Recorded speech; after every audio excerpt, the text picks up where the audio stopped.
Dear students, आज हम condenser की प्रॉब्लम करेंगे जिसमें कि बहुत सारे ऑब्जर्वेशन से टेस्ट करने पे हमें बहुत सारे रिजल्ट निकल के आए हैं।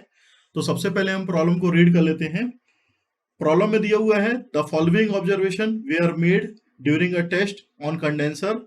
सबसे पहला डेटा दिया है condenser vacuum 700 mm of mercury, barometric reading 760 mm of mercury, inlet temperature 15 degree centigrade, outlet temperature 30 degree centigrade, mass of cooling water 45,000 kg per hour, hot well temperature 27 degree centigrade, mean temperature of the condensate 35 degree centigrade, mass of steam condensate per hour 1200 kg।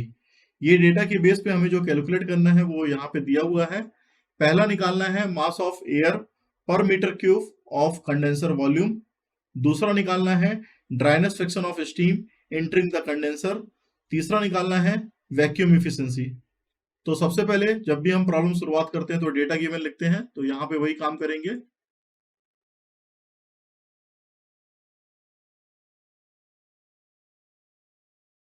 पहला data दिया है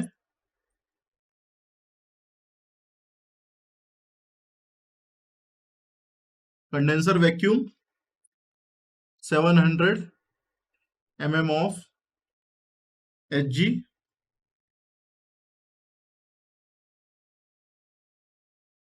barometric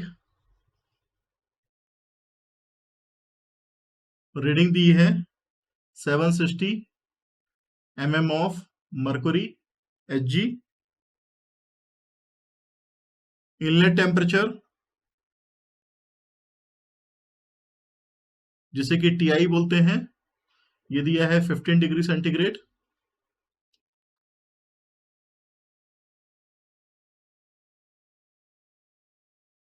outlet temperature ये दिया है 30 degree centigrade. फिर दिया है mean temperature of condensate TC जिसे बोलते हैं, ये दिया है 35 degree centigrade. Hot well temperature दिया है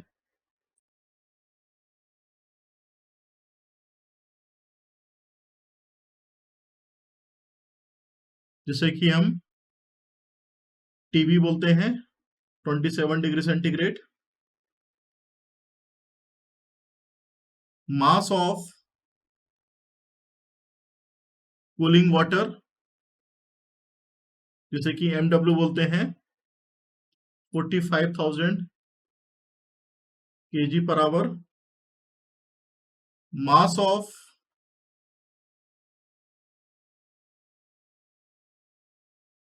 स्टीम कंडेंसेट ये दिया है 1200 kg पर आवर, जिसे कि हम एमएस बोलते हैं। इन डेटा के बेस पे अब हमें जो निकालना है, फाइंड आउट करना है न्यूमेरिकल में, वो यहाँ पे देख लेते हैं। तो टू फाइंड,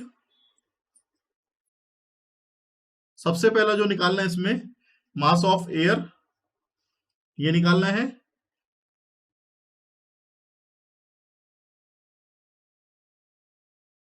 दूसरा ड्राइनेस ड्राइनेस फ्रैक्शन। तीसरा निकालना है वैक्यूम एफिशिएंसी।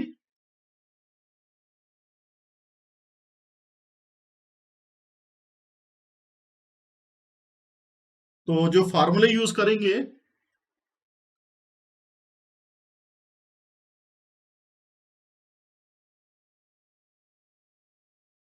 वो फार्मूला रहेगा पहला कंडेंसर प्रेशर के लिए PC is equal to barometer reading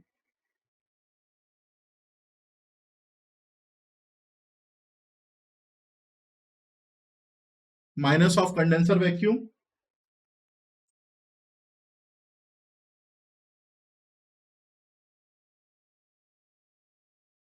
दूसरा फार्मूला यूज करेंगे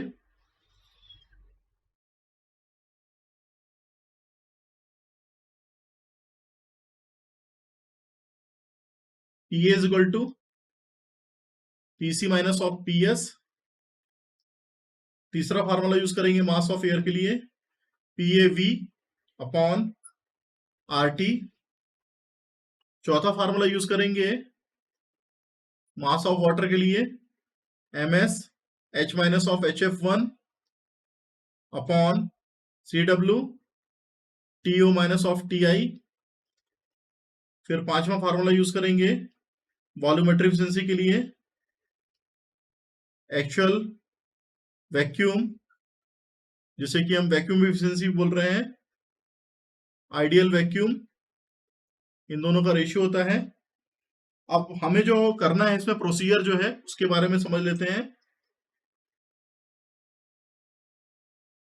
तो सबसे पहले हमें मास ऑफ एयर को निकालना पड़ेगा पर मीटर क्यूब के हिसाब से। Calculating mass of air per metre cube of condenser volume. तो यहाँ पे जो कंडेंसर प्रेशर है जिसे कि हम PC लिखते हैं, ये होता है बैरोमीट्रिक रीडिंग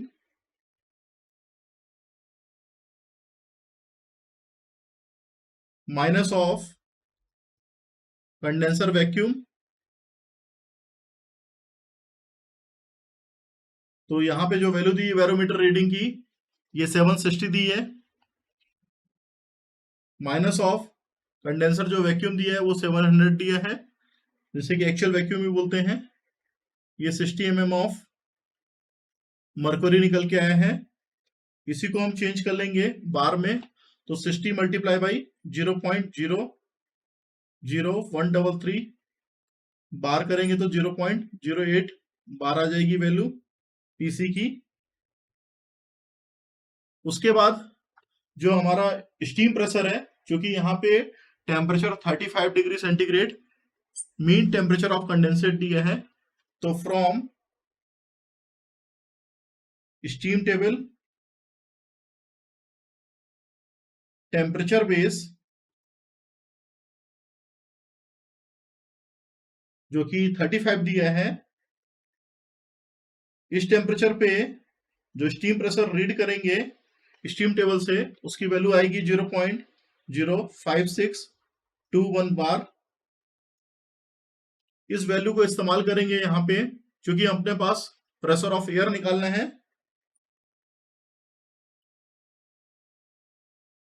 तो प्रेशर ऑफ एयर निकालने के लिए PA is equal to PC minus of PS। तो PC की वैल्यू आई है 0.08 बार और PS की वैल्यू है 0.05621 बार। यहाँ पे इसको पुट अप कर देंगे। PC की वैल्यू है 0.08 माइनस ऑफ 0.05621 बार, तो PA की वैल्यू निकल के आएगी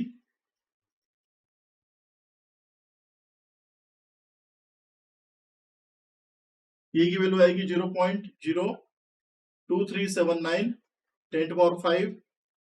इसको न्यूटन पर मीटर स्क्वायर में 2379 न्यूटन पर मीटर स्क्वायर लिख सकते हैं।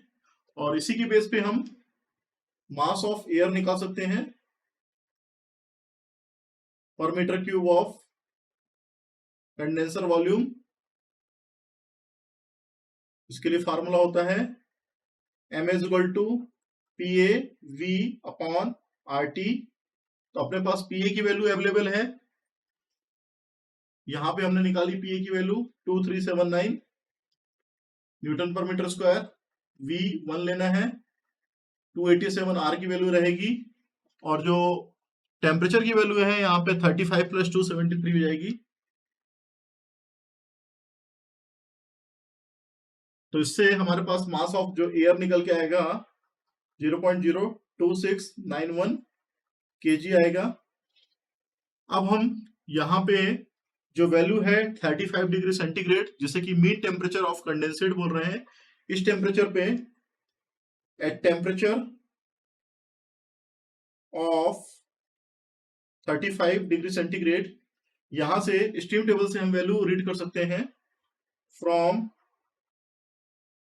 Steam table temperature base 35 degree centigrade पे HF की वैल्यू नोट कर सकते हैं 146.68 kilo joule per KG. HFG की जो वैल्यू रहेगी 2418.6 किलो जूल पर केजी, ये वैल्यूज रहेंगी।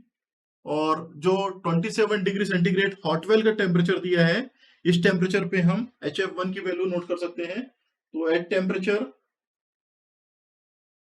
Of 27 degree centigrade steam table temperature base पे हम इसकी वैल्यू को नोट कर लेंगे। HF1 की value 113.25 kilo joule per KG. अब अपने पास फार्मूला है एंथैल्पी का, H is equal to HF plus X HFG, ये फार्मूला है। इस फार्मूले में अपने को यहाँ पे जो वैल्यू है वो पता है 146.68 HF की वैल्यू, HFG की वैल्यू 2418.6 वैल्यू पता है, X की वैल्यू पता नहीं है। तो यहाँ पे पुट कर देंगे HF की value 146.68 plus X into HFG 2418.6, ये वैल्यू पुट करेंगे, H इज इक्वल टू लिख देंगे। और उसके बाद चूंकि यहाँ पे X की वैल्यू अपने को पता नहीं है, तो X की वैल्यू पता लगाने के लिए यहाँ पे H की वैल्यू को पता होना जरूरी है, और उसके लिए मास ऑफ कूलिंग वाटर का फार्मूला लगाना जरूरी है। तो मास ऑफ कूलिंग वाटर का फार्मूला लिख लेंगे,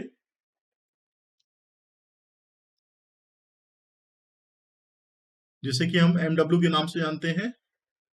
और MW इज इक्वल टू होता है MS H minus of HF1 upon CW TO minus of TI। तो यहाँ पे मास ऑफ वाटर जो है वो गिवन है 45,000 kg per hour. Mass of steam भी गिवन है 1200 kg पर आवर। H की वैल्यू हमें पता नहीं है अभी, लेकिन यहाँ पे हमने जो लास्ट टाइम पे उसमें लिखा था उसको हम यहाँ पे ना लिख के यहाँ पे HF1 की वैल्यू को लिखेंगे 113.25 अपॉन CW की जो वैल्यू है 4.2 मल्टीप्लाई बाई 30 माइनस ऑफ 15। तो जो H की वैल्यू का लिए हमने HF1 प्लस X HFG लिखा था, उसी के अकॉर्डिंग यहाँ पे चलेंगे। तो यहाँ पे जो ड्राइनेस फ्रैक्शन की वैल्यू है उसको हम निकाल सकते हैं 45,000 19.04 33.43 प्लस 2418.6 X। तो X की वैल्यू निकल के आएगी ड्राइनेस फ्रैक्शन जो से कि हमें निकालना था 0.96। तो मास ऑफ एयर ड्राइनेस फ्रैक्शन की वैल्यू आ गई है। अब अपने को निकालना है वैक्यूम एफिशिएंसी, जो तीसरा पार्ट है, कैलकुलेटिंग वैक्यूम इफिशिएंसी। तो उसके लिए हमको सबसे पहले पता होना चाहिए कि कंडेंसर टेम्परेचर के हिसाब से आइडियल जो प्रेशर है वो कितना है। तो यहाँ पे हम 35 डिग्री टेम्परेचर दिया है degree centigrade. At 35 degree centigrade condenser का आइडियल जो प्रेशर होगा वो निकाल लेंगे। तो ये हमारे पास निकल के आएगा स्टीम का प्रेशर 0.05628 बार। ये भी हम स्टीम टेबल से रीड करेंगे टेम्परेचर बेस, और इसको mm ऑफ Hg बना सकते हैं 0.05628 अपॉन 0.00133। तो यहां से हमारे पास जो वैल्यू निकल के आएगी 42.31 mm ऑफ Hg। और आइडियल जो वैक्यूम रहेगा वो रहेगा barometric reading minus of ideal pressure. तो यहां से हम कर सकते हैं 760 दिया हुआ है बैरोमेट्रिक रीडिंग, और आइडियल जो प्रेशर आया है 42.31, तो इससे वैल्यू निकल के आएगी 717.69 mm ऑफ Hg। तो हम अब वैक्यूम एफिशिएंसी निकाल सकते हैं। वैक्यूम एफिशिएंसी के लिए फार्मूला रहेगा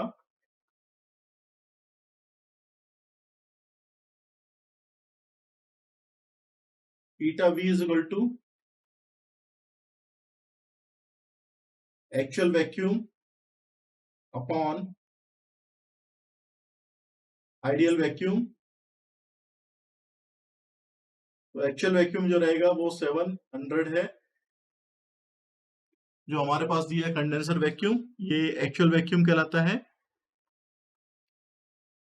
और आइडियल वैक्यूम अभी हमने यहाँ पे निकाला है, ये वैल्यू आई है 717.69, ये वैल्यू आएगी 0.9753।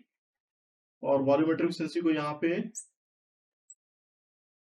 जो कि वैक्यूम एफिशिएंसी है, 100 से मल्टीप्लाई करेंगे तो परसेंटेज फॉर्म में निकलेगी 97.53 परसेंटेज।